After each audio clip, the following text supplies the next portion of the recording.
Story की start में एक आवाज जो कि नरेट करते हुए कहती है, क्या तुम भरोसा करते हो डेस्टिनी के ऊपर? अगर तुम्हें भरोसा है डेस्टिनी के ऊपर तो ये जरूर तुम्हें किसी ना किसी और एंड की तरफ लेकर जाएगी। और हम हमारे मेन कैरेक्टर को ऊपर की तरफ से नीचे गिरते हुए देखते हैं और इसी के साथ ही वो कहने लगता है, इससे कोई भी फर्क नहीं पड़ता कि तुम किस चीज को चूज करते हो, तुम्हारे पास किस तरीके की स्किल्स और एबिलिटीज हैं, इससे भी कोई फर्क नहीं पड़ता। तुमने जो चूज किया था उसके अकॉर्डिंग तुम्हारा जो एंड है वो पहले से ही तय हो चुका है, तुम इसे कभी भी चेंज नहीं कर सकते। और इसी के साथ ही हमारा मेन कैरेक्टर ऊपर से नीचे की तरफ गिर जाता है। अब हमें थोड़े टाइम पहले का सीन दिखाया जाता है और हम देखते हैं उस जगह पर काफी सारे लोगों को चिल्लाते हुए जो कि काफी ज्यादा डरे हुए थे। एक लड़की कहती है, मेरे पास बिल्कुल भी मत आना। एक लड़का बोलता है, ये इस जगह पर ह्यूमन फेस मॉन्स्टर्स हैं, इसीलिए जल्दी से जल्दी इस जगह से निकलो वरना तुम सभी के सभी मारे जाओगे। वो जो ह्यूमन फेस मॉन्स्टर होता है वो सभी को मार रहा होता है इस जगह पर। तभी एक लड़का बोलता है, पीछे की तरफ खाई है, भागने के बारे में बिल्कुल भी मत सोचो, उस जगह से अगर तुम नीचे गिर गए तो वैसे ही मारे जाओगे। लेकिन जो काफी सारे लोग थे वो उस ह्यूमन फेस मॉन्स्टर से डरे हुए थे, इसीलिए वो उस खाई के एंड तक पहुंच जाते हैं। लेकिन जैसे ही वो खाई की गहराई को देखते हैं उनकी हालत खराब हो जाती है, जबकि जो वो ह्यूमन फेस मॉन्स्टर था वो काफी ज्यादा तेजी से उनके करीब आ रहा होता है। वो सभी के सभी इसी चट्टान के आसपास में छुप जाते हैं। एक लड़की कहती है, तुम मुझे बिल्कुल भी मत देखना, मैं इस जगह पर अपने ट्रायल को पूरा करने के लिए आई हूं, मैं बिल्कुल भी मरना नहीं चाहती। और इसी के साथ ही वो काफी ज्यादा रो भी रही होती है। तभी जो वो ह्यूमन फेस मॉन्स्टर होता है उसी के सामने आ जाता है और हंसने लगता है। और ये देखने के बाद उस लड़की की भी हालत खराब हो जाती है। तभी वो उसके ऊपर हमला कर उसी जगह पर मार डालता है। इसी के बाद हमें हमारे मेन कैरेक्टर जियांग को दिखाते हैं और वो बताता है, ये डेविल स्टार प्लेनेट है और इस टाइम पर हम लोग बिगिनर्स ट्रायल को देने के लिए इस जगह पर आए हैं ताकि हम लोग अपने जॉब चेंज क्वेस्ट को कंप्लीट कर सकें। और इसे करने के लिए हमें डेविल स्टार प्लेनेट पर 5 मिनट सर्वाइव करना है। लेकिन हम लोगों के सामने लेवल 2 का ह्यूमन फेस मॉन्स्टर है और ये हम सभी को मारने वाला है थोड़ी ही देर में, मैं भी मरने वाला हूँ। और अब वो इस जगह पर बताने लगता है आखिरकार इस जगह पर क्या चल रहा है। वो सबसे पहले अपना नाम बताता है, जियांग कई, और बताने लगता है, मैं इस टाइम पर डेविल स्टार प्लेनेट पर हूँ। अपने बिगिनर्स ट्रायल को कंप्लीट करने के लिए लगभग आज से 50 साल पहले हम इस डेविल स्टार प्लेनेट को देख भी नहीं सकते थे, यहाँ तक कि इसका कोई एग्जिस्टेंस ही नहीं था। लेकिन लगभग 50 साल बाद अचानक से ये प्लेनेट दिखाई दिया जिसके बारे में किसी को भी नहीं पता था। इसके अचानक से आ जाने की वजह से ह्यूमंस को लगा इससे कोई खतरा हो सकता है, लेकिन इससे तो अर्थ का ग्रेविटेशनल फोर्स भी चेंज नहीं हुआ। सभी लोगों को ऐसा लग रहा था इस प्लेनेट की वजह से अर्थ को कोई भी खतरा नहीं हो सकता। लेकिन इसके दिखने के बाद जो इस जगह पर जानवर और पौधे थे वो इवॉल्व होने लगे और उनका साइज काफी ज्यादा बढ़ गया और उन्होंने ह्यूमंस के ऊपर हमला करना स्टार्ट कर दिया, ह्यूमन सिविलाइजेशन को खत्म करना स्टार्ट कर दिया, जिस वजह से काफी सारी सिटीज तबाह हो गई, काफी सारे ह्यूमंस मारे गए। और ह्यूमंस के किसी भी अटैक का इन मॉन्स्टर्स के ऊपर कोई भी असर नहीं होता था। ह्यूमन सिविलाइजेशन कभी भी इन मॉन्स्टर का सामना नहीं कर सकती थी क्योंकि ह्यूमंस काफी ज्यादा कमजोर थे इन मॉन्स्टर्स के सामने और ये मॉन्स्टर्स लगातार ह्यूमन सिविलाइजेशन को तबाह करते जा रहे थे। आर्मी भी इस जगह पर कुछ नहीं कर पा रही थी, लोग मर रहे थे। लेकिन एक दिन एक टेलीपोर्टेशन पोर्टल ओपन हुआ डेविल स्टार प्लेनेट के लिए। ह्यूमन इसके जरिए डेविल स्टार प्लेनेट पर जा सकते थे और उस जगह से पावर को लेकर अर्थ पर वापस आ सकते थे। लेकिन इसमें काफी सारे खतरे थे क्योंकि डेविल स्टार प्लेनेट के जो मॉन्स्टर थे उनका पावर रैंक काफी ज्यादा हाई था। उस जगह पर ह्यूमन के लिए सरवाइव करना काफी ज्यादा मुश्किल था। लेकिन अर्थ को बचाने के लिए, ह्यूमैनिटी को बचाने के लिए काफी सारे ह्यूमंस डेविल स्टार प्लेनेट पर गए ताकि वो उस जगह से पावर को हासिल कर वापस अर्थ पर आ सके और जितने भी डिमोनिक मॉन्स्टर है उन सभी को मार सके। लेकिन जितने लोग डेविल स्टार प्लेनेट पर जाते थे पावर हासिल करने के लिए, उनमें से खाली 1% लोग ही जॉब चेंज क्वेस्ट को कंप्लीट कर पाते थे और पावर्स हासिल कर पाते थे, जिसके बाद उन सभी को जॉब चेंजर कहा जाने लगा। और जितने भी जॉब चेंजर है वो अर्थ पे काफी ज्यादा पॉपुलर है क्योंकि उनके पास कुछ इस तरीके की पावर्स होती थी जिसके बारे में ह्यूमन सिविलाइजेशन को कुछ भी नहीं पता था। उनके लिए जितने भी जॉब चेंजर थे वो सभी के सभी गॉड की तरफ से भेजे गए प्रोटेक्टर थे और जो जितने भी जॉब चेंजर थे वो सभी के सभी डेविल स्टार प्लेनेट से पावर हासिल करते और अर्थ पर वापस आकर जितने भी डिमोनिक बीस्ट या फिर मॉन्स्टर मौजूद है उन सभी का सामना किया करते थे। लेकिन उनके लिए भी ये चीजें काफी ज्यादा मुश्किल होती थी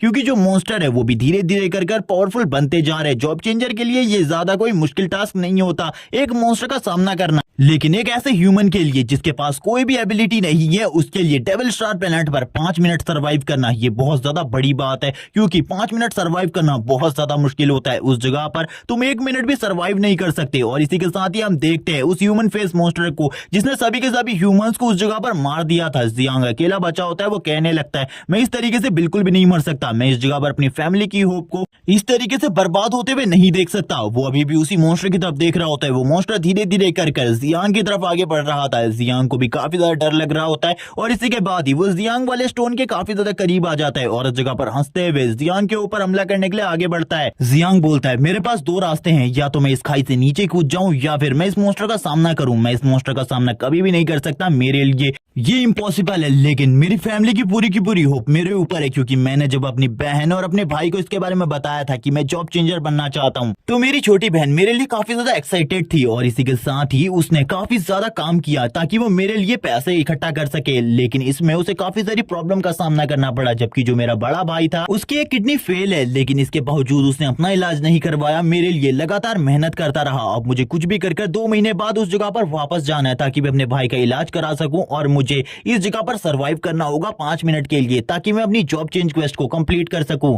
और ये कहने के साथ ही अब जियांग इस जगह से भागना स्टार्ट हो जाता है। ये देखकर वो मॉन्स्टर भी हैरान था, लेकिन तुरंत ही उसके हाथ में जो स्टिक होती है वो उसे थ्रो कर देता है सामने की तरफ। ये देखकर जियांग भी हैरान था और वो कहता है इसने तो मेरे ऊपर अचानक से हमला कर दिया, मैंने इसके बारे में बिल्कुल भी नहीं सोचा था। लेकिन वो अपने फुल स्पीड से भाग रहा था, जिसमें उसे काफी ज्यादा तकलीफ भी हो रही थी क्योंकि इससे पहले उसके पैर में चोट लग चुकी थी। लेकिन तुरंत ही जो वो मॉन्स्टर की स्टिक होती है वो काफी ज्यादा तेजी से जियांग के करीब आ जाती है। जियांग की नजर भी उसी पे होती है, तभी जियांग देखता है उसके कंधे पर आकर वो स्टिक लगती है और तुरंत उसे घायल करते हुए नीचे की तरफ गिराने लगती है। जियांग कहता है मेरी कहानी पूरे तरीके से एंड हो चुकी है, मैंने अपनी फैमिली की होप को पूरे तरीके से खत्म कर दिया। और हम देखते हैं जियांग को ऊपर की तरफ से नीचे गिरते हुए, और ये वही सीन था जो कि हमने एपिसोड की स्टार्ट में देखा था। वो मॉन्स्टर भी नीचे की तरफ जियांग को देख रहा होता है और जियांग इस जगह पर मर रहा होता है। इन सारी चीजों को भी वो देख रहा था, लेकिन जियांग को गुस्सा आ रहा था। वो इस जगह पर सरवाइव करना चाहता था कुछ भी कर, लेकिन जियांग की नजर वापस से ऊपर की तरफ पड़ती है। जैसे ही जियान उस चीज को देखता है वो हैरान हो जाता है, क्योंकि अब वो मॉन्स्टर अपने टेंटिकल को निकाल रहा था। जियान के सामने एक स्क्रीन आती है और उसे बताया जाता है उसने अपनी जॉब चेंज क्वेस्ट को कंप्लीट कर लिया है और इसी के साथ ही उसे एक सीक्रेट प्रोफेशन मिला है जो कि लगभग 1 मिलियन में से एक बंदे को मिलता है। और ये बताने के साथ ही उसके सीक्रेट प्रोफेशन के बारे में बताया जाता है, जो कि इस जगह पर एक गैम्बलर होता है। लेकिन इस टाइम तक जियांग पूरे तरीके से बेहोश हो चुका था। उसे ये सारी चीजें धुंधले धुंधले दिखाई दे रही थी, वो किसी भी चीज को साफ नहीं देख पाता। लेकिन उसके सामने लास्ट टाइम पर जो स्क्रीन आती है उस पर गैम्बलर लिखा हुआ था और इसी के साथ ही जियांग बेहोश हो जाता है। अब कुछ टाइम बाद का सीन दिखाते हैं। जियांग धीरे धीरे कर होश में आने लगता है। वो कहता है मैं जिंदा कैसे हूँ?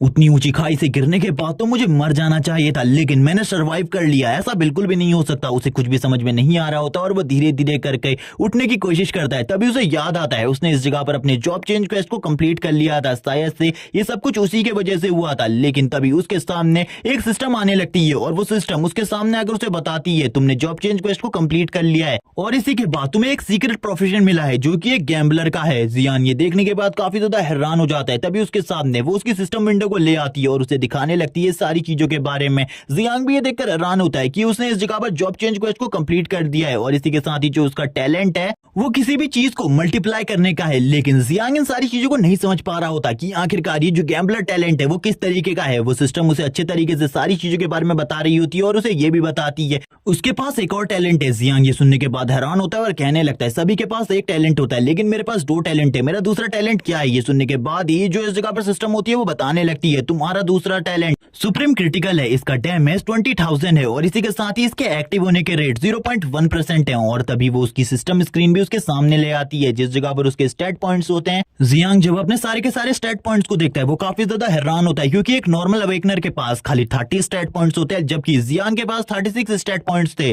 वो कहने लगता है ऐसा ये मेरे गैम्बलर टैलेंट की वजह से है, क्योंकि उसमें इसी तरीके की कुछ चीजें लिखी हुई थी। जब मैं लेवल 2 पर जाऊंगा मुझे 20 स्टैट पॉइंट्स मिलेंगे जबकि नॉर्मल अवेकनर को 10 स्टैट पॉइंट्स मिलते हैं। और वो इन्हीं सारी चीजों की बात कर रहा होता है और अपने स्टैट विंडो में बाकी सारी चीजों को देख रहा होता है। खुश होते हुए कहता है मैं तो इस जगह पर काफी ज्यादा अमेजिंग हूँ, मैंने बिल्कुल भी नहीं सोचा था मैं एक सीक्रेट टैलेंट को अवेक कर पाऊंगा, लेकिन अभी भी मेरे पास कोई भी पावर्स एंड एबिलिटी नहीं है। तभी उसकी नजर पड़ती है सामने एक स्टिक के ऊपर जो कि उसी ह्यूमन फेस मॉन्स्टर ने जियांग को मारने के लिए उसके ऊपर फेंकी थी। अब जियांग इस जगह पर कहता है अगर मुझे दोबारा से कोई इस तरीके का मॉन्स्टर दिखता है तो मैं उसे खुद अपने हाथों से मार डालूंगा। और ये कहने के साथ ही वो इस स्टिक को उठा लेता है और बोलता है चलो ठीक है आज से ये मेरा वेपन है।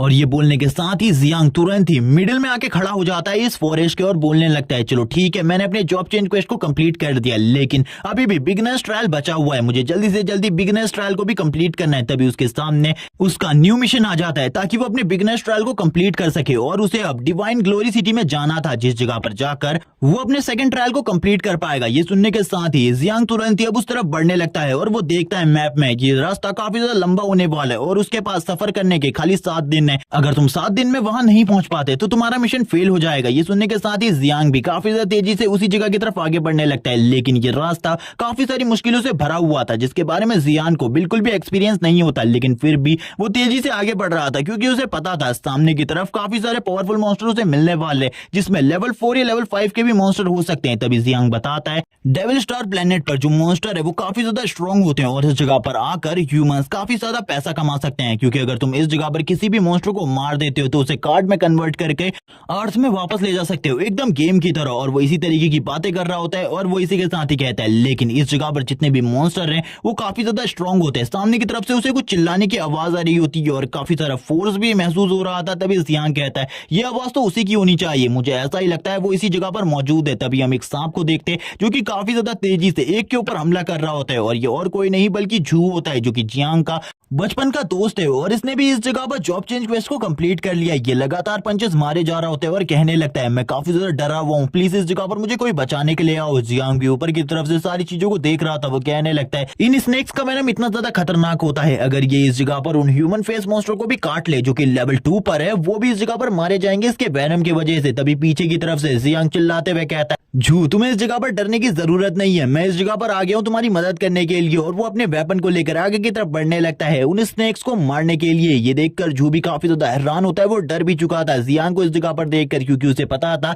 जियांग भी इतना ज्यादा स्ट्रॉन्ग नहीं है और एक स्नेक ने झू को लगभग काट ही लिया था, जिसके बाद झू इस जगह पर बिल्कुल भी नहीं बचने वाला था। लेकिन जो जियांग होता है वो अपने हाथ में पकड़े हुए वेपन को काफी ज्यादा तेजी से सामने की तरफ फेंकता है और वो वेपन सीधा जाकर उस सांप को लगता है और हम देखते हैं वो सांप इसी जगह पर मारा जाता है। ये देखकर झू भी काफी ज्यादा हैरान होता है और बोलता है ये तो काफी ज्यादा अमेजिंग था, मैंने इसके बारे में कभी भी नहीं सोचा था। जियांग कहने लगता है जल्दी उस जगह से निकलो क्योंकि इस जगह पर 3 सांप है और इन सभी का सामना करने के लिए मैं इस जगह पर रुकता हूँ। अब वो इनके साथ फाइट करने लगता है। इन सांपों की रिएक्शन स्पीड काफी ज्यादा फास्ट होती है, जिस वजह से उसे काफी ज्यादा प्रॉब्लम का सामना करना पड़ रहा था। झू जियांग को बताता है इनकी रिएक्शन स्पीड काफी ज्यादा तेज है, तुम इनसे बिल्कुल भी नहीं बच पाओगे, इसीलिए तुम इस जगह से भाग जाओ, मेरे बारे में चिंता बिल्कुल भी मत करो। वैसे भी मैं इस जगह पर पहले से ही काफी ज्यादा डरा हुआ था और इनको मैंने अपनी तरफ अट्रैक्ट किया है, इसीलिए तुम चले जाओ। लेकिन जियांग उनके सारे के सारे हमलों को डॉज कर तुरंत ही अपने वेपन के पास पहुंच जाता है। ये देखकर वो पूरे तरीके से हैरान था। तभी इस जगह पर वापस से जियांग कहने लगता है मेरे बारे में चिंता करने की जरूरत नहीं है, अगर तुम इस जगह पर मेरी हेल्प करना चाहते हो तो करो इस जगह पर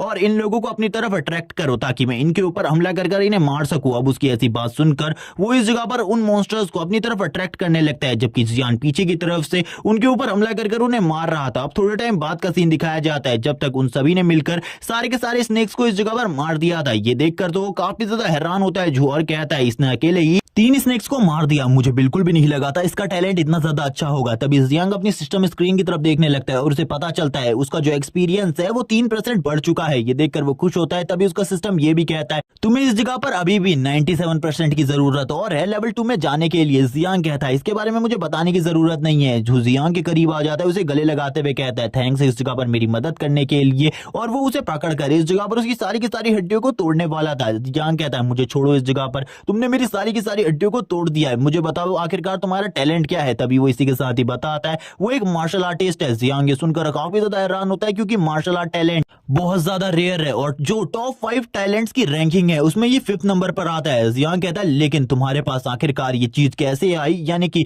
मार्शल आर्ट टैलेंट हासिल करने के लिए तुम्हें किसी न किसी ऐसी चीज की जरूरत है जो कि मार्शल आर्ट से रिलेटेड हो और उन सभी चीजों को खरीदने के लिए काफी ज्यादा पैसा लगता है। तुम्हारे पास जरूर स्टार्टिंग में कोई ना कोई ऐसी चीज होगी जिसकी वजह से तुम्हारा मार्शल आर्ट टैलेंट अवेक हुआ। अब हमें बताया जाता है इस वर्ल्ड में आकर टैलेंट अवेक करने के लिए तुम्हें कोई ना कोई ऐसी चीज खरीदनी होती है जिसकी हेल्प से इस जगह पर तुम्हारा टैलेंट अवेक हो सके, और उनकी कीमत काफी ज्यादा हाई होती है और उनको खरीदना भी काफी ज्यादा मुश्किल होता है। वो बस एक कार्ड की तरह होती है लेकिन फिर भी उसकी कीमत बहुत ज्यादा होती है। अगर एक मार्शल आर्टिस्ट की बात की जाए तो उसके लिए 40 मिलियन देने पड़ते हैं और 40 मिलियन कीमत काफी ज्यादा होती है। और वो इन्हीं सारी चीजों के बारे में बात करने लगता है और वो दूसरे टैलेंट्स के बारे में भी बताता है, लेकिन वो अपने बारे में बताते हुए कहता कहता है कि उसको इन सारी चीजों को खरीदने में काफी ज्यादा पैसा लगा था, लेकिन मुझे ये नहीं पता आखिरकार मेरे पास ये सीक्रेट टैलेंट कैसे आया, क्योंकि मेरे पास तो ये चीज होनी ही नहीं चाहिए थी। लेकिन हम देखते हैं जियांग और जू एक दूसरे से बात कर रहे होते हैं। जियांग उससे कहता है मुझे इस जगह पर बताओ आखिरकार तुम्हारे पास 40 मिलियन कहां से आए जिस वजह से तुम्हारे पास ये टैलेंट आया। जू कहने लगता है इसके बारे में मैं तुम्हें बाद में बताऊंगा, अभी इसे बताने का बिल्कुल भी टाइम नहीं है। तब तक का तुम्हारे सामने जो ये स्नेक्स पड़े इनको अपने पास संभाल कर रख लो, क्योंकि बाद में तुम इनको बेच सकते हो और इसको बेचकर तुम्हारे पास काफी ज्यादा पैसा आ जाएगा और शायद से तुम्हारे भाई का इलाज भी इसके बाद हो जाए। जैसे ही जियांग इन चीजों को सुनता है वो तुरंत ही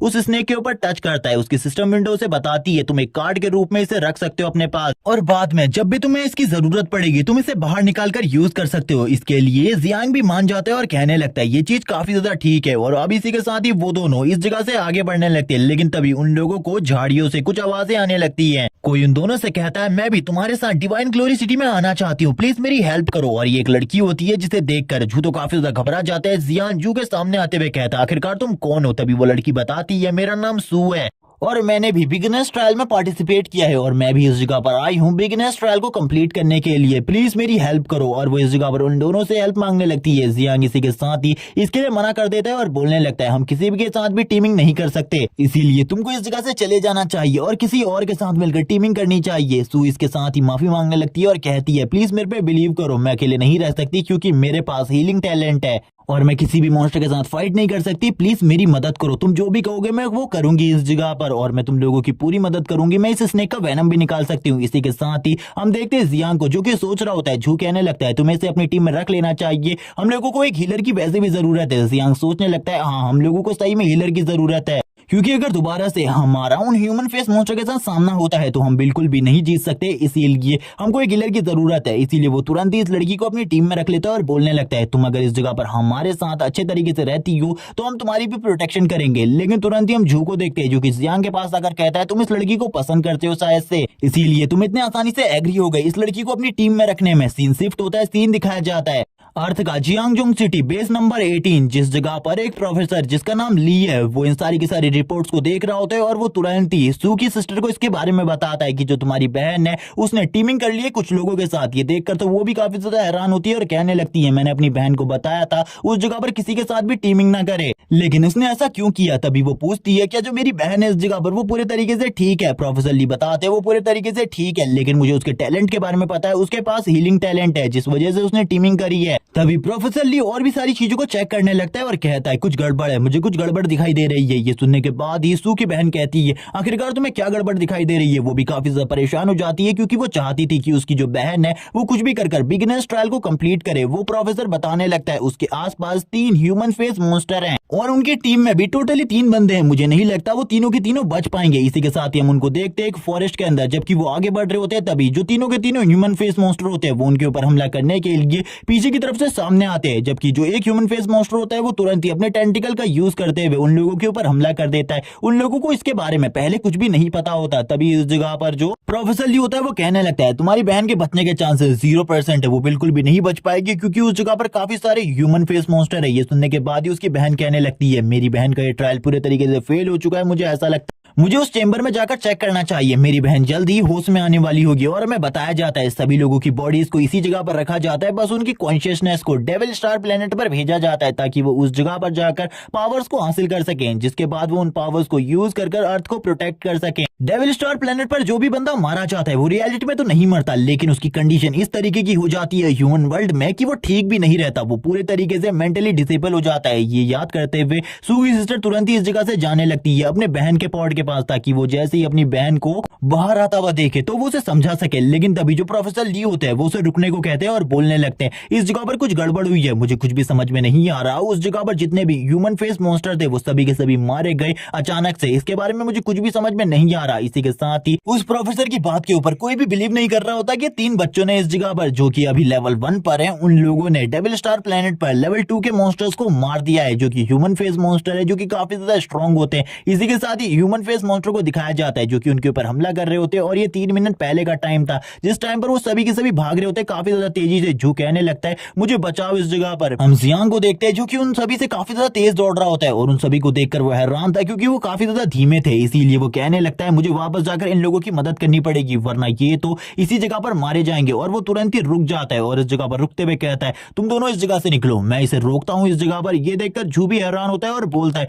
तुम्हें इस चीज को नहीं करना चाहिए, मैं भी इस जगह पर रुकूंगा तुम्हारे साथ इसे रोकने के लिए, तुम जल्दी से हमारे साथ आओ। तभी इस जगह पर जियांग बोलता है नहीं, अगर तुम भी इस जगह पर रुकोगे तो तुम भी मेरे साथ मारे जाओगे, इसीलिए तुम्हें चिंता करने की जरूरत नहीं है, मैं इस जगह पर सारी की सारी चीजों को संभाल लूंगा, बिल्कुल भी मत डरो इन सारी चीजों से। और तुरंत ही हमला करने के लिए आगे बढ़ता है उस ह्यूमन स्कर्ज मॉन्स्टर के ऊपर, ताकि वो उस ह्यूमन स्कर्ज मॉन्स्टर को मार सके। और तुरंत ही उसके फेस के ऊपर हमला करता है और बोलता है शायद से इसे मर जाना चाहिए मेरे एक अटैक के साथ, क्योंकि मैंने इसमें अपने फुल पोटेंशियल को यूज किया है। लेकिन वो ये देखकर हैरान हो जाता है कि वो जो ह्यूमन स्कर्ज मॉन्स्टर है उसके ऊपर बस थोड़ा बहुत ही डैमेज पड़ा है, जिसके साथ ही वो पीछे की तरफ चला जाता है और जोर जोर से चिल्लाना स्टार्ट कर देता है वापस से। और जियांग को भी दूसरा मॉन्स्टर पीछे की तरफ फेंक देता है और जियांग एक चट्टान से टकराने के बाद पूरे तरीके से घायल हो जाता है और अब उसके पास बिल्कुल भी एनर्जी नहीं बची थी फाइट बैक करने की। वो कहता है शायद से मेरा एंड टाइम आ चुका है, मेरी डेस्टिनी इसी जगह पर खत्म होने वाली है। वो ह्यूमन स्कर्ज मॉन्स्टर काफी ज्यादा तेजी से जियांग की तरफ आगे बढ़ने लगते हैं जियांग को मारने के लिए। अपने एंड को जियांग सामने की तरफ से देख रहा होता है, तभी हम सू को देखते हैं जो कि इन सारी चीजों को देखकर रोने लगती है और कहती है वो मरने वाला है, मुझे उसकी मदद करने के लिए उस जगह पर जाना चाहिए। जू घबरा रहे होते, उसकी पूरी की पूरी बॉडी शेक कर रही थी। वो कहता है वो मेरा बचपन का दोस्त है, मुझे उस जगह पर जाकर उसकी मदद करनी होगी, अगर मैंने उसकी मदद नहीं करी तो मैं इस जगह पर डरपोक कहलाऊंगा। सीन शिफ्ट होता है, अर्थ का सीन दिखाया जाता है। जू के घर पर जू की मॉम किसी बड़े इंसान से बात कर रही होती है और उनसे कहती है आपको जू को वो चीज नहीं देनी चाहिए थी, आपने कभी भी नोटिस नहीं किया। जू के सामने कभी भी कोई खतरा आता है तो वो काफी ज्यादा घबरा जाता है, वो डर जाता है, कभी भी वो फाइट नहीं कर सकता। और आपने उसे मार्शल आर्टिस्ट बनने के लिए वो चीज दे दी। लेकिन तभी जो वो सीनियर मैन होते हैं वो कहने लगते हैं आपको इस जगह पर अपने बेटे के रियल टैलेंट के बारे में नहीं पता। हाँ वो काफी ज्यादा डरपोक है, लेकिन कभी भी जब कोई उसके सामने मरने वाला हो तभी वो इस जगह पर फाइट करने के लिए तैयार हो जाता है। उस टाइम पर वो बिल्कुल भी नहीं डरता। उस टाइम पर उसकी बॉडी के अंदर जो एनर्जी होती है वो इस जगह पर रियल पावर होती है, इस जगह पर मार्शल आर्टिस्ट से भी ज्यादा पावर। और ये कहने के साथ ही वो चुप हो जाते हैं और इन बातों को करते हुए वो उसकी मॉम को समझाने लगते हैं कुछ चीजें। सीन शिफ्ट होता है, सीन दिखाया जाता है जू का, जो कि इस जगह पर चिल्लाते हुए कहता है तुम मेरे दोस्त को हाथ भी नहीं लगा सकते। और ये कहने के बाद उस मॉन्स्टर के ऊपर हमला कर देता है और उन दोनों को पीछे की तरफ धकेलने लगता है अकेले ही। ये देखकर तो वो दोनों ह्यूमन फेस मॉन्स्टर भी हैरान हो जाते, क्योंकि उन्हें बिल्कुल भी नहीं लगा था एक लड़के के पास इतनी ज्यादा स्ट्रेंथ होगी। तभी जियांग को देखते हैं जो कि जू की इस तरीके की पावर को देखकर बोलता है मुझे बिल्कुल भी नहीं पता था एक मार्शल आर्टिस्ट के पास इतनी ज्यादा स्ट्रेंथ होती है। हम जू को देखते जो कि डर भी रहा था, लेकिन फिर भी वो फाइट बैक कर रहा होता है और फाइट करते हुए उन मॉन्स्टर को मार रहा था। जियांग बोलने लगता है क्या जू के पास इतनी ज्यादा स्ट्रेंथ है कि वो एक ही पंच के साथ इन सभी को नॉकआउट कर सके एक ही बार में। और जू अपनी फुल पावर को यूज करते हुए उन मॉन्स्टर के ऊपर पंचेस मारने लगता है। जू का हर पंच इतना ज्यादा स्ट्रॉन्ग था कि उन मॉन्स्टर की बॉडी के ऊपर भी काफी ज्यादा खतरनाक डैमेज पड़ रहा होता है। ये देखकर जियांग भी हैरान था, लेकिन वो कुछ भी नहीं कर पाता। उसकी पूरी की पूरी बॉडी से ब्लड निकल रहा होता है, वो चिल्ला रहा होता है क्योंकि उसे काफी ज्यादा चोट लगी थी। जबकि हम देखते हैं इस जगह पर जू को जिसने एक स्कर्ज मॉन्स्टर को मार दिया था, तभी इस जगह पर जो जियांग होता है उसकी बॉडी हील होने लगती है। ये देखकर वो भी हैरान हो जाता है। तभी वो पीछे की तरफ सू को देखता है, वो सू से कहने लगता है तुम इस जगह पर क्या कर रही हो, तुम दोनों को इस जगह से चले जाना चाहिए, अपनी जान बचाने के बारे में सोचो, मेरे बारे में बिल्कुल भी मत सोचो, सबसे पहले अपने बारे में सोचो। ये कहने के साथ ही वो उन दोनों को यहाँ से जाने को कहता है, लेकिन सू बोलती है मैं इस जगह से कहीं भी नहीं जाने वाली। और वो अपने फादर के साथ वो एक इंसिडेंट को बताते हुए कहती है जब मेरे फादर अर्थ को प्रोटेक्ट करने के लिए काफी सारे मॉन्स्टर्स का सामना कर रहे थे, वो मॉन्स्टर काफी ज्यादा पावरफुल थे, जबकि बाकी जितने भी सुपर ह्यूमन सुपर पावर वाले लोग उस जगह पर मौजूद थे वो सभी उस जगह से भाग चुके थे। मेरे फादर ने एंड टाइम तक उस जगह पर फाइट करी, वो काफी ज्यादा जख्मी हो गए थे, उन्हें एक हीलर की जरूरत थी, उनका हीलर भी उस जगह से भाग चुका था जिस वजह से उनकी जान चली गई। और मैं इस गलती को बिल्कुल भी नहीं दोहराने वाली, जबकि मेरे पास हीलिंग टैलेंट है, मैं उन सभी को हील करूंगी जो कि घायल होंगे, इसके बारे में बिल्कुल भी मत सोचो। वो तुरंत ही जियांग को हील कर देती है। जियांग जैसे ही हील होता है वो कहने लगता है तुमने इस जगह पर मुझे पहले भी कहा था कि तुम हमें बिल्कुल भी धोखा नहीं दोगी, सही में तुम इस जगह पर विश्वास के लायक हो। जियांग हील होने के साथ ही कहने लगता है चलो ठीक है अब मुझे भी जू के साथ इस फाइट को ज्वाइन करना होगा, लेकिन उसे ये बिल्कुल भी नहीं पता था कि वो इस फाइट में टिक भी पाएगा या फिर नहीं। तभी उसकी नजर सामने की तरफ पड़ती है जहां पर जू उन दोनों के साथ ही फाइट कर रहा होता है और बैरियर्स बनाकर उन सभी के हमलों को रोक रहा था। ये देखकर वो भी हैरान हो जाता है क्योंकि उसे पता चल जाता है अगर वो तीनों के तीनों मिलकर भी फाइट करे तभी भी वो इस जगह पर इस फाइट को नहीं जीत सकते। लेकिन तभी उसे सू की एक बात याद आती है, सू ने कहा था वो इन स्नेक के पॉइजन को भी निकाल सकती है और वो उसके वेपन पर इस पॉइजन को लगाकर यूज कर सकता है। ये सुनने के साथ ही वो कहने लगता है चलो ठीक है तुम इस जगह पर जू को हील भी करो और इसके साथ ही इस पॉइजन को भी बाहर निकालो, क्या इन कामों को तुम एक साथ कर सकती हो। इसी के साथ ही सू कहने लगती है मैं इसको देख सकती हूँ, लेकिन मुझे नहीं पता मैं इसे सही तरीके से कर पाऊंगी या फिर नहीं। तभी जियांग बोलने लगता है ये इंपॉर्टेंट है इस टाइम के लिए, क्योंकि हम अगर फाइट करना चाहते हैं और जीतना जीतना चाहते हैं तो मुझे मेरे पॉइजन वेपन की जरूरत है ताकि मैं इन मॉन्स्टर को मार सकूं अपने पॉइजन वेपन की हेल्प से। और जू भी इस जगह पर ज्यादा टाइम तक इन मॉन्स्टर को नहीं रोक पाएगा अपनी पावर की हेल्प से। हम देखते हैं जियांग के हाथ में उस पॉइजन वेपन को, जबकि दूसरी तरफ जू को दिखाया जाता है जो कि अपनी फुल स्ट्रेंथ का यूज करते हुए उन दोनों के दोनों मॉन्स्टर को रोके हुए था। और इस जगह पर अपनी पूरी कोशिश करने के बावजूद अब वो इस चीज को ज्यादा टाइम तक नहीं कर सकता था, जबकि दूसरी तरफ से अभी भी जो सू होती है वो अपनी प्रोसेस को कंप्लीट कर रही होती है। जियांग इस जगह पर किसी चीज के बारे में सोचने लगता है और वो कहता है ये तो काफी ज्यादा अच्छी चीज है, अगर इसी तरीके से हम तीनों की टीम आगे बढ़ती रही हम काफी ज्यादा इजीली इन मॉन्स्टर को मार सकते हैं क्योंकि हमारे पास काफी ज्यादा स्ट्रॉन्ग टीम है। और इसी के साथ ही वो कहने लगता है टीम वर्क के लिए तैयार हो जाओ और अपने वेपन का यूज करते हुए काफी ज्यादा तेजी से आगे बढ़ने लगता है उन मॉन्स्टर के ऊपर हमला करने के लिए। और उन मॉन्स्टर से कहता है तुमने काफी सारे ह्यूमंस को पहले इस जगह पर मार दिया, अब तुम लोगों के पास बिल्कुल भी टाइम नहीं है बचने का, अब तुम इस जगह पर मरने वाले हो हम लोगों के हाथों से। और ये कहने के साथ ही काफी ज्यादा तेज स्पीड में आगे की तरफ बढ़ने लगता है। हम जू को देखते हैं जिसने अपने बैरियर्स को हटा दिया होता है और वो भी तैयार हो जाता है फाइट करने के लिए और अपने पंच में बहुत सारी एनर्जी को गैदर करने लगता है। और ह्यूमन फेस मॉन्स्टर की तरफ देखते हुए कहता है तुमने मेरे भी काफी सारे साथियों को मारा था जिस जगह पर मैं आया था। और इसी के साथ ही एक मुक्का जड़ देता है उसके मुंह पर और उसके मुंह से भी खून निकलने लगता है। ह्यूमन फेस मॉन्स्टर की हालत भी काफी ज्यादा खराब हो जाती है, जबकि जियांग काफी ज्यादा तेजी से उसी ह्यूमन फेस मॉन्स्टर के काफी ज्यादा करीब आ जाता है उसके ऊपर अपने पॉइजन स्पेयर से हमला करने के लिए। और काफी ज्यादा करीब आने के बाद वो मॉन्स्टर भी जियांग को खाने के लिए अपने मुंह को ओपन करता है, लेकिन जियांग तुरंत ही उसके सर के ऊपर अपने वेपन को गाड़ देता है और कहने लगता है मर जाओ इस जगह पर, क्योंकि अगर तुम जिंदा रहे तो हम लोगों के लिए काफी ज्यादा मुसीबत होगी। और इस वजह से एक बहुत ज्यादा बड़ा ब्लास्ट भी दिखाया जाता है इस फॉरेस्ट के अंदर। जियांग काफी ज्यादा खुश होता है क्योंकि उसने इस जगह पर एक मॉन्स्टर को मार दिया था। जो इन सारी चीजों को देखकर खुश होते हुए कहता है ऐसा कैसे हो सकता है, तुमने इस जगह पर लेवल 2 के मॉन्स्टर को मार दिया, हम लोग तो काफी ज्यादा अमेजिंग है। इसी तरीके से हमारी टीम आगे बढ़ती रही तो काफी ज्यादा जल्दी हम लोग स्ट्रॉन्ग हो जाएंगे। एक ह्यूमन फेस मॉन्स्टर को मारते ही दूसरा जो ह्यूमन फेस मॉन्स्टर होता है वो काफी ज्यादा डर जाता है। वो तीनों के तीनों एक साथ आ जाते हैं और कहने लगते हैं चलो ठीक है अब तो इस जगह पर बस एक ही बचा है, इस एक को संभालना हम लोगों के लिए काफी ज्यादा आसान है। और ये कहने के साथ ही अब फाइट वापस से स्टार्ट हो जाती है। वो तीनों के तीनों मिलकर अपनी पावर्स को एक साथ मिलाकर यूज करने लगते हैं। वो एक मॉन्स्टर ही इस जगह पर बचा था जिस वजह से उसके बचने के चांसेस अब काफी ज्यादा कम बचे थे और वो अकेले ही उस ह्यूमन फेस मॉन्स्टर को मार डालते हैं। ये देखने के बाद ही हमारा सीन शिफ्ट हो जाता है सू की सिस्टर के ऊपर। सू की सिस्टर भी इन सारी चीजों को देखकर हैरान होती है और कहने लगती है आखिरकार उन मॉन्स्टर्स को किसने मारा होगा। तभी इस जगह पर प्रोफेसर ली बताने लगते हैं आपकी बहन के पास हीलिंग टैलेंट है इसीलिए वो तो उन्हें नहीं मार सकती, लेकिन ये जियांग नाम का लड़का है इसके पास फाइटिंग एबिलिटी वाले टैलेंट्स हैं, इसीलिए मुझे ऐसा लगता है इसी ने उन दोनों मॉन्स्टर को मारा होगा। लेकिन इसका जो प्रोफेशन है वो अननोन है। ये देखकर तो वो सभी हैरान होते हैं और कहने लगते हैं इस बंदे के प्रोफेशन के बारे में हम लोगों को कुछ भी नहीं पता, आखिरकार ऐसा कैसे हो सकता है। हमारी रिपोर्ट में ऐसा कोई भी प्रोफेशन नहीं है जो कि अननोन हो, लेकिन इस लड़के का प्रोफेशन अननोन है। उन्हें भी बिल्कुल भी समझ में नहीं आ रहा था इस लड़के का प्रोफेशन क्या है। इसी के साथ सीन शिफ्ट हो जाता है, सीन दिखाया जाता है डेविल स्टार प्लेनेट का, जिस जगह पर जो जियांग होता है उसने उन दोनों मॉन्स्टर की बॉडीज को भी कार्ड्स बनाकर अपने पास रख लिया था। वो सभी इस जगह पर थक चुके थे और जमीन में लेट जाते और कहने लगते अब तो काफी ज्यादा आसान हो चुका है इन मॉन्स्टर से फाइट करना, अब हम काफी ज्यादा इजीली अपनी डेस्टिनी पर पहुंच जाएंगे। सू को देखते हैं, सू कहती है अगर हम इसी तरीके से आगे बढ़ते रहे तो काफी ज्यादा जल्दी हम डेस्टिनी पर पहुंच जाएंगे। तभी इस जगह पर जियांग बोलता है हम लोग इतने जल्दी डेस्टिनी पर नहीं पहुंचने वाले, अगर हम लोग टॉप 3 रैंक हासिल करना चाहते हैं इस कंपटीशन के अंदर तो हमें अपने लेवल को बढ़ाने की जरूरत है। ये सुनने के साथ ही वो दोनों हैरान हो जाते हैं क्योंकि उन दोनों को बिल्कुल भी समझ में नहीं आ रहा था जियांग इस जगह पर क्या कह रहा है। जियांग इसी के साथ ही बोलने लगता है मैं कहने की कोशिश कर रहा हूं हम सबसे पहले एक बंदे की मदद करेंगे लेवल अप करने में, फिर दूसरे बंदे की, फिर तीसरे बंदे की, तीनों लगातार लेवल अप करते रहेंगे जिसके बाद हम में से कोई ना कोई तो टॉप 3 रैंक में पहुंच जाएगा। क्योंकि हम में से अगर कोई भी टॉप 3 में से एक भी रैंक पर पहुंच गया तो उसे काफी सारे इनाम मिलेंगे और उन इनाम का जो प्राइस होगा वो काफी ज्यादा होगा जिसका हम बिल्कुल भी हिसाब नहीं लगा सकते। हमारे पास जितने भी मॉन्स्टर की बॉडीज है ये तो उसके सामने कुछ भी नहीं है। और ये बातें बताने लगता है उन सभी लोगों को और यहाँ पर उनसे कहता है अब यहाँ पर तुम दोनों के दोनों मेरे प्लान के हिसाब से चलोगे तो शायद से तुम भी टॉप 3 रैंक में से एक रैंक पर आ पाओगे। ये सुनने के बाद वो दोनों भी हैरान होते हैं और कहने लगते हैं आखिरकार हम लोगों को करना क्या होगा। अब रात का सीन दिखाते हैं। रात के सीन पर हम जू को देखते हैं। जू काफी ज्यादा डरा हुआ होता है और बोलने लगता है हमेशा तुम चारे के रूप में मुझे ही क्यों यूज करते हो, क्या तुम्हें सही में लगता है जो वो स्नेक मॉन्स्टर है वो मेरी तरफ आएंगे और मुझे काटने के लिए मेरी तरफ बढ़ेंगे। तभी यहाँ पर वापस से जियांग बोलता है जरूर वो तुम्हारे पास जरूर आएंगे। और हम देखते हैं जियांग की बात इस जगह पर सच होती है, 2 स्नेक मॉन्स्टर उसकी तरफ बढ़ने लगते हैं। अब यहाँ पर वापस से जियांग बोलता है तुम्हें चिंता करने की जरूरत नहीं है, जैसे ही वो तुम्हें काटने वाले होंगे मैं उनके ऊपर हमला कर उन्हें मार डालूंगा। और वैसे भी दूसरी तरफ से सू तुम्हें हील कर रही है, वो तुम्हारी बॉडी से पॉइजन को भी निकाल सकती है। हम सू को देखते हैं जो कि तैयार बैठी थी, अगर इस जगह पर कुछ भी प्रॉब्लम होती है तो वो हील करने के लिए। इसी के के साथ ही हम देखते हैं जो इस जगह पर जू होता है उसके ऊपर काफी सारे जो स्नेक मॉन्स्टर होते हैं वो लगातार हमला कर देते हैं, लेकिन उनको देखकर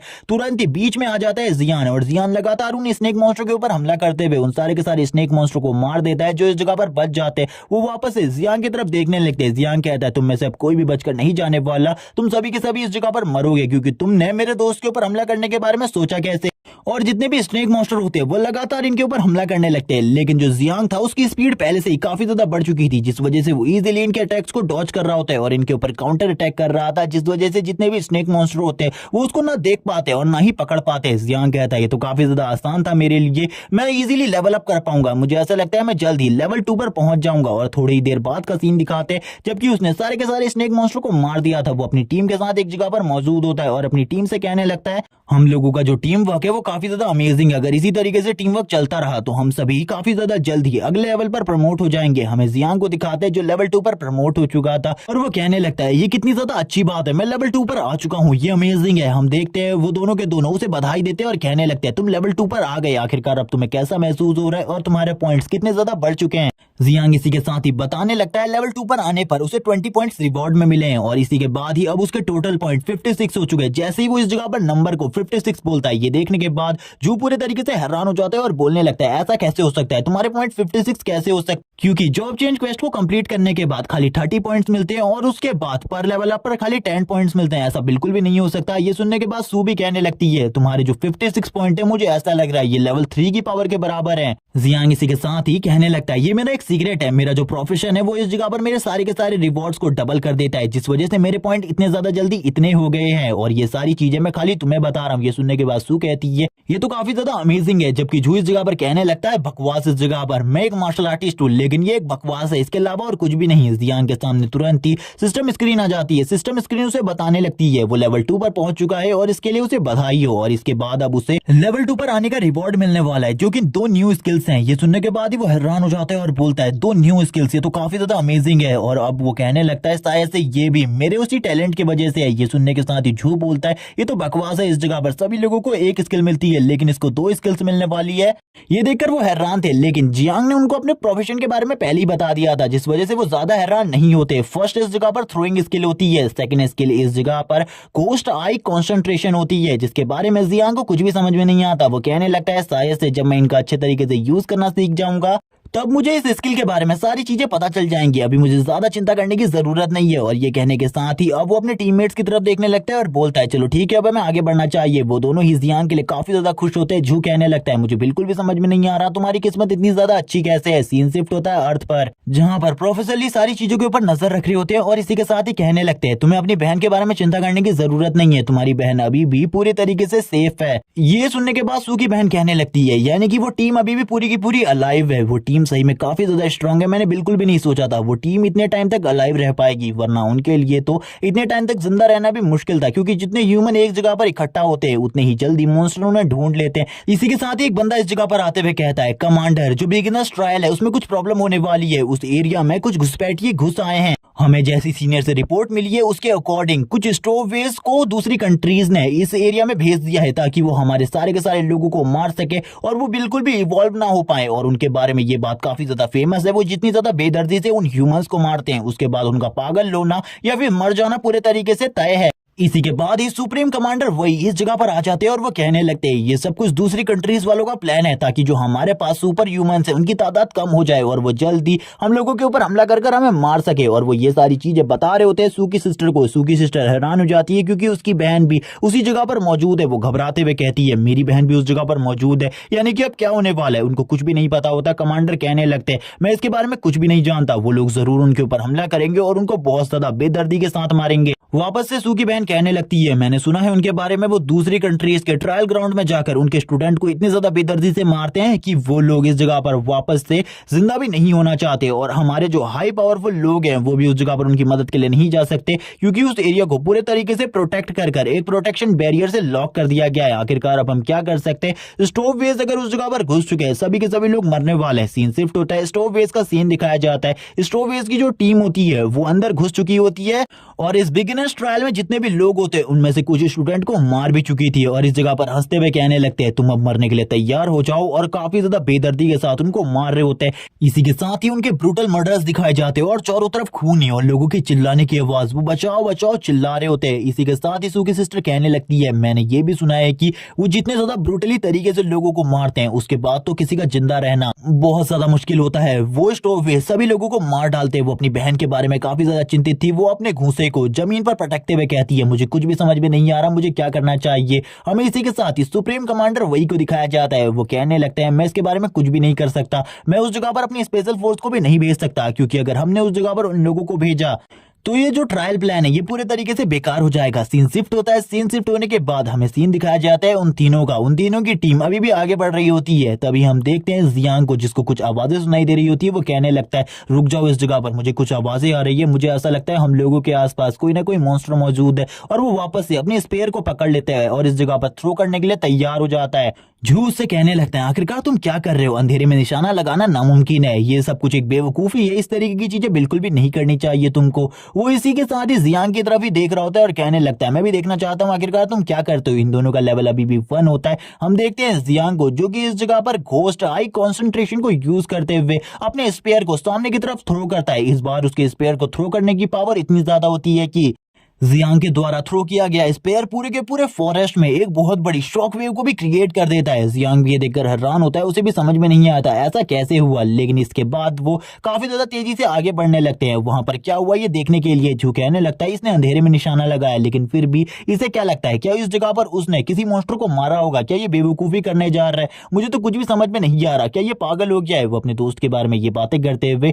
वापस से उसका पीछा करना स्टार्ट कर देता है, क्योंकि वो इस तरीके से अपने दोस्त को नहीं छोड़ सकता था। एक रिवर साइड एरिया का सीन दिखाया जाता है जिस जगह पर हम एक मॉन्स्टर की बॉडी को देखते हैं, जिसकी बॉडी के अंदर जो इस जगह पर जियांग है उसका स्पेयर घुसा हुआ था। जियांग कहने लगता है मैंने कहा था मैंने इस जगह पर एक मॉन्स्टर को मारा है। वो दोनों भी इस जगह पर आ जाते हैं जियांग के साथ और कहने लगते हैं तुमने तो सही में एक बहुत ज्यादा स्ट्रॉन्ग मॉन्स्टर को मारा है, मुझे ऐसा लगता है तुम्हारी जो पावर है वो सही में काफी ज्यादा बढ़ चुकी है।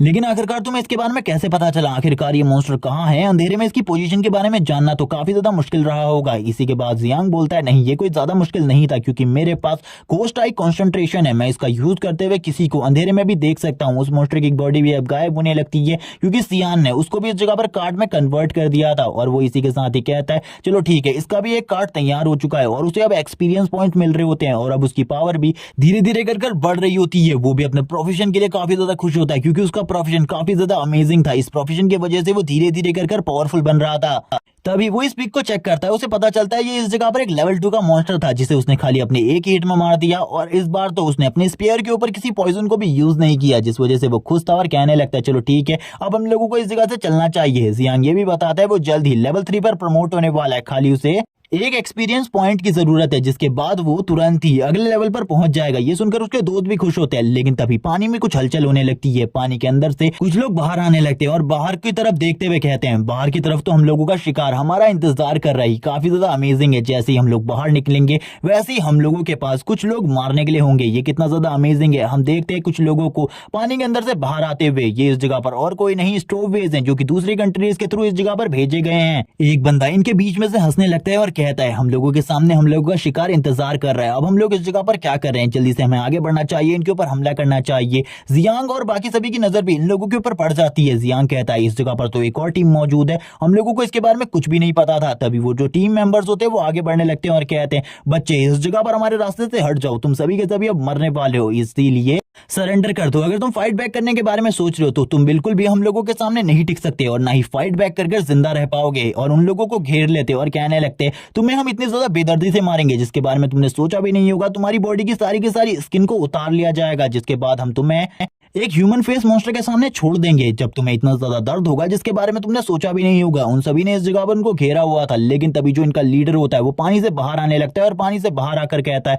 इन लोगों को इतने आसानी से नहीं मारा जाएगा, मैं इन्हें खुद अपने हाथों से मारना चाहता हूँ। तभी जियांग की नजर भी उसी तरफ पड़ती है। वो बंदा इस जगह पर इविल तरीके से हंस रहा होता है और बोलता है इस जगह पर तुम लोग मुझे नहीं जानते, हम इस जगह पर स्टोव भेज दें और हम तुम्हें मारने के लिए आए हैं। और उसकी बॉडी से काफी ज्यादा किलिंग इंटेंट निकल रहा होता है और इसी के साथ ही डार्क एनर्जी भी। और वो बंदा धीरे धीरे कर आगे बढ़ रहा था। जैसे ही यहाँ पर सू स्टॉपवेज का नाम सुनती है वो कहती है ये तो वही लोग हैं जो कि दूसरी कंट्री के थ्रू कुछ ऐसे ट्रायल ग्राउंड में जाते हैं जिस जगह पर काफी सारे टैलेंटेड लोग होते हैं जिनके पास काफी ज्यादा स्ट्रॉन्ग स्ट्रेंथ होती है उनको मारने के लिए, और इनका मारने का तरीका काफी ज्यादा ब्रूटल होता है। वो अब इस जगह पर डर जाती है, उसकी बॉडी पूरे तरीके से शेक कर रही होती है। जू कहने लगता है मैंने इसके बारे में कभी भी नहीं सुना। जियान कहता है मैंने कौन सा इसके बारे में इससे पहले सुना है। हम सू को देखते हैं जो कि उन सभी के लेवल्स को चेक कर रही होती है। वो कहने लगती है इन सभी का लेवल 3 से अप है, और इसी के साथ ही दो तो इस जगह पर लेवल 4 पर है, और इसी के साथ ही एक बंदा जो कि लेवल 5 पर है। हम लोग इनके सामने बिल्कुल भी नहीं टिक सकते, ये लोग हमें इस जगह पर मार डालेंगे। इनका लीडर जो लेवल 5 पर है, हम तीनों मिलकर भी उस अकेले के सामने नहीं टिक सकते, वो हमारे सामने काफी ज्यादा स्ट्रॉन्ग है। अगले एपिसोड में इन सभी की फाइट हम देखने वाले हैं जियांग के साथ, और हम ये भी देखेंगे कि जियांग, जू और सू इस जगह पर इनके सामने टिक पाएंगे या फिर वो तीनों के तीनों मारे जाएंगे। लेकिन अभी तक इस सीरीज के जितने भी चैप्टर एक्सप्लेन हुए थे मैंने वो सारे के सारे एक्सप्लेन कर दिए हैं। जैसे ही इसके आगे के चैप्टर आ जाएंगे मैं उनको भी एक्सप्लेन कर अपने चैनल पर डाल दूंगा। तो याद से चैनल को सब्सक्राइब कर लेना और कमेंट करके जरूर बताना इस सीरीज के बारे में। Okay bye guys.